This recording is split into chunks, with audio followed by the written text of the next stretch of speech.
If you didn't have time to watch the September 26th development livestream, and you don't have 2 hours free, then I'll cover the things that were important here. They covered a lot of useful information, and I want to make sure there's an easy way to digest it. So in 5 minutes or less, I'll give you everything that you need to know. First of all, and most importantly, the Summoner archetype is out. In its current state, it looks a little bit like this. Summoners command spirit companions called vessels. There's the Guardian, which is the tank and creates threat and AoE. There's the Hunter, which is pure damage and has strong strike skills. It's a melee combat.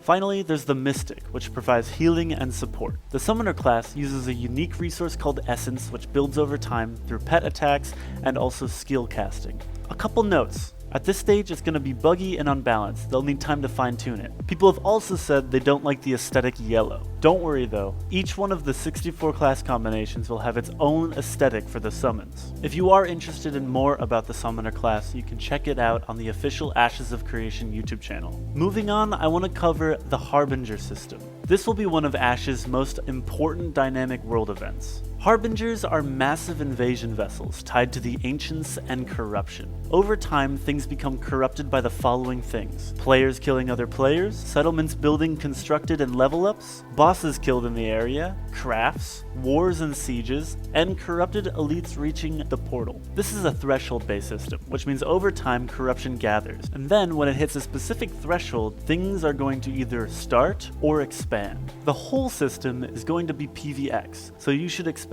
combat against PvE and also PvP. Now, talking about competing incentives, we are a PvX game. If anybody is disillusioned with that fact, it is better to come to terms with that right now.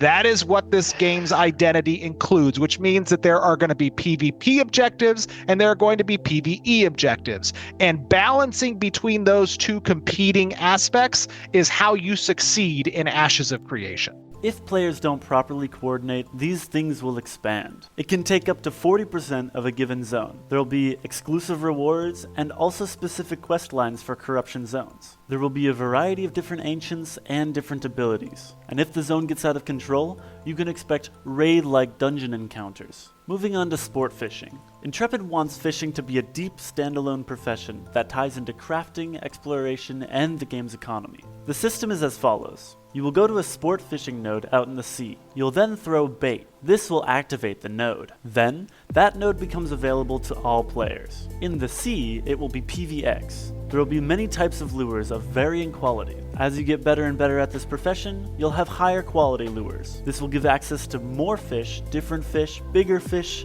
and more money. There are also plans to make different ships, ship classes, and ship attachments. Intrepid is pushing the game towards more actions have real consequences. They want different servers to diverge based on how the community interacts with the game. Every server looking different is going to make this game very special. So I'll ask you this, are you going to swap to Summoner?